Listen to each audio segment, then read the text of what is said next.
hoje, particularmente, eu fico até um pouco alarmado quando eu ouço falar em dignidade da pessoa humana. E bem comum, aí já não é nem tanto essa questão de deturpação de conceitos por Gramsci, mas a questão de você falar em bem comum, você traz um certo utilitarismo, né? Seja uma ideia utilitarista, que também não é uma unanimidade da escola austríaca. A escola austríaca é cindida entre os justnaturalistas e os utilitaristas. Então, assim, os justnaturalistas, em regra, vão discordar desse bem comum, assim como o conceito... E também vão dizer, como é que você define o bem comum? É a mesma coisa que definir justiça social, né? O que é justiça social? Mas os socialistas, muito inteligentemente, seguindo a estratégia do Gramsci, né, se apropriaram de alguns desses elementos como se fossem só deles.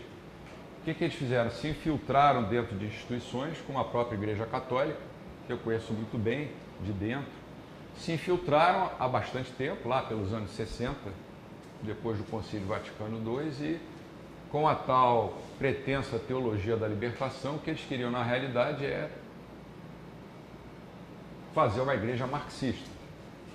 Apesar de todas as pauladas que eles levaram, do Papa João Paulo II, do atual Papa, que na época era o que cuidava desses assuntos, eles fizeram ouvidos de moco, né? E continuaram. Hoje eles perderam muito da sua força, mas ainda tem uma força, uma penetração muito grande, por exemplo, em entidades como a CNBB. Eu participei de vários, lá no CIEP, de vários encontros com bispos. Você vê, às vezes, pessoas bem intencionadas, bispos, mas que foram completamente tomados porque aprenderam as coisas erradas, né? A economia personalista, ela tenta, né, ser uma abordagem do ordenamento social inspirada pela cultura ocidental, que são séculos e séculos de pensamento judaico-cristão sobre os aspectos éticos da vida social, política e econômica. Está preocupada com o desenvolvimento de um entendimento mais profundo da dimensão moral das atividades econômica, política e civil no terceiro milênio.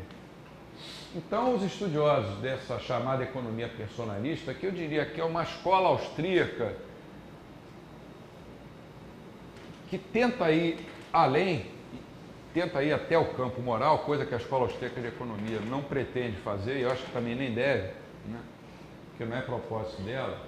Eles estão engajados é uma palavra que eu também não me soa bem, porque lembra logo assim, fulano de tal é engajado, quer dizer, o cara é de esquerda, né? Mas eles estão preocupados em desenvolver um diálogo interdisciplinar entre a doutrina social cristã de modo geral, não é só da Igreja Católica, a tradição do direito natural e as melhores visões da economia de mercado, como a Escola Austríaca de Economia, o Estado de Direito e a democracia representativa. A origem é São Tomás de Aquino. O principal difusor dessas ideias é o Acton Institute. Na Itália tem o Acton Tocqueville. Eu sou conselheiro do Acton Tocqueville. Nessas bases, ela pode ser descrita como um método de pensar com base tanto na fé quanto na razão. Os dilemas morais, econômicos e políticos propostos pela modernidade. Como postura filosófica, no entanto, ela repousa sobre a tradição humanista, não só cristã, mas judaico-cristã, e, portanto, é definida pelo desejo de ajudar a realizar uma economia mais livre, liberdade econômica, e mais humana, em uma sociedade livre e virtuosa. Quer dizer, o oposto do marxismo. Então, ela acaba funcionando como um meio de fornecer recursos à tradição moral ocidental para se dirigir à esfera pública. É um dos seus objetivos.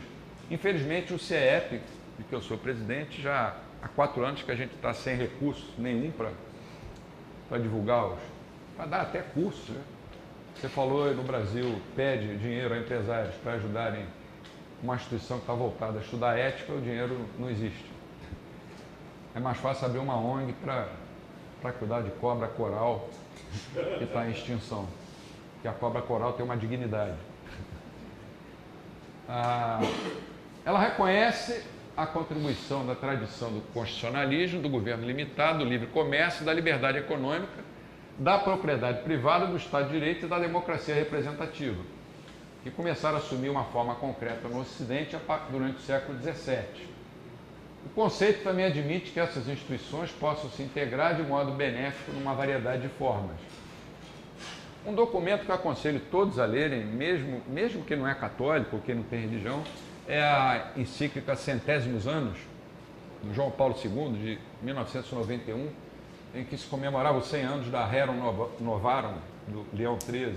Essa Centésimos Anos é uma aula de economia, de direito, de política, de sociedade. E se você for pensar, você encontra frases que você diz assim, bom, quem escreveu isso? Foi o Mises ou foi o Hayek? Por exemplo, quando ele defende com bastante vigor a economia de mercado, quando ele defende as liberdades individuais, é uma leitura que vale a pena. Você acha em qualquer livraria. Na internet tem, acho que se entrar no site do Vaticano. Não, no site. Paulinas tem, mas se entrar no site do Vaticano tem em vários idiomas. Centésimos Anos. Lê como se fosse um livro de, sei lá, filosofia política. Entretanto, a economia personalista insiste que todas essas instituições devem estar baseadas numa antropologia que reflita precisamente toda a dignidade da pessoa humana, não definida como os socialistas definem, mas definida pela tradição judaico-cristã, que é uma criatura feita à imagem e semelhança de Deus. Um dos objetivos principais é demonstrar que a tradição ocidental, da herança das civilizações da antiguidade clássica e da cristandade medieval, ainda tem uma tremenda atualidade, desde que se abstenha das premissas utilitaristas, relativistas e racionalistas sobre as quais, infelizmente, tem se baseado.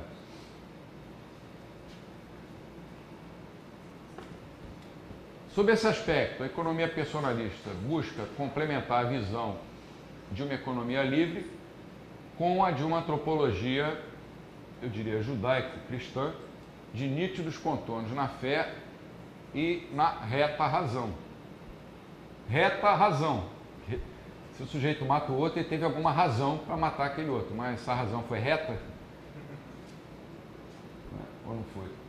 Ele reconhece que a tradição do direito natural é uma das formas de se comunicar essa visão nas sociedades pluralistas. Metade dos austríacos talvez não concorde com esse, como o Bernardo falou, com essa visão do direito natural, caracterizadas por diferenças significativas nas crenças fundamentais, mas que trazem a unidade da moral judaico-cristã como base dos valores culturais. O que o cara está dizendo é isso. Com a sociedade se afastou de seus valores fundamentais, que durante séculos regeram essa sociedade, ela ficou como que perdida. E ficou andando às cegas. Eu não estou pedindo aqui que ninguém vá à igreja todo domingo, ao templo, como é que chama? Sinagoga, ou ao centro espírita. Eu só estou dizendo que esses valores, que são comuns a todas as boas religiões, precisam ser resgatados. A praxeologia não tem nada a ver com isso. Ela se preocupa em estudar os mercados. Mas se ninguém se preocupar com isso, como é que vai ficar? Se você vai para o governo e o Estado é separado da igreja, o Estado é laico, que eu acho uma coisa super correta. Agora, o Estado laico não significa que quem está de posse do poder pode cometer aqueles vícios que a gente apontou no início, só porque o Estado é laico. Pode permitir, por exemplo, o assassinato de seres indefesos e coisas desse tipo. O Estado laico não tem nada a ver com isso. Não é por ser laico que ele vai justificar o seu afastamento da defesa dos valores que sempre nortearam a civilização. A gente fala muito em liberdade e em virtude. Eu não quis me estender muito, essa aula vai ser até mais curta, mas eu tenho um artigo escrito sobre isso, no CEP, sobre liberdade, os conceitos de liberdade, liberdade interior, liberdade exterior. A liberdade não deve ser definida como simplesmente como a gente é livre para fazer aquilo que der na nossa cabeça. Todos nós nascemos já com o conceito de liberdade, como diz o filósofo espanhol, professor de antropologia, Juan Lorda, liberdade demarcada. Que a gente nasce dentro de uma família, dentro de uma sociedade e tem que seguir aquelas normas ali que... Então a gente não é livre para fazer o que der na nossa cabeça. E se você pensar bem por um outro ângulo, o Lorda também coloca isso, a liberdade pressupõe a virtude. Um assassino em série, um serial killer, não pode ser livre. Ele não pode ter liberdade. Da mesma forma que a virtude pressupõe liberdade. Um sujeito que pega o dinheiro dele, por exemplo, e dá para os pobres, você diz, isso é uma virtude, ele é caridoso. Ele só vai ser caridoso se ele fizer isso voluntariamente. Foi um ato de ação humana voluntária. Se o Estado obrigar ele a pegar uma parte da renda dele e entregar obrigatoriamente para os pobres, ele não está sendo caridoso, ele está sendo coagido. Então, liberdade e virtude são uma condição necessária para que a outra possa acontecer. Entre os austríacos, é claro, todos defendem a liberdade, o valor essencial à liberdade. Alguns, embora coloquem a liberdade no lugar devido, quer dizer, no lugar de destaque, dentro da escola austríaca, eu me incluo entre esse grupo, mas a liberdade não pode ser vista como um fim supremo. O fim supremo não é só a liberdade.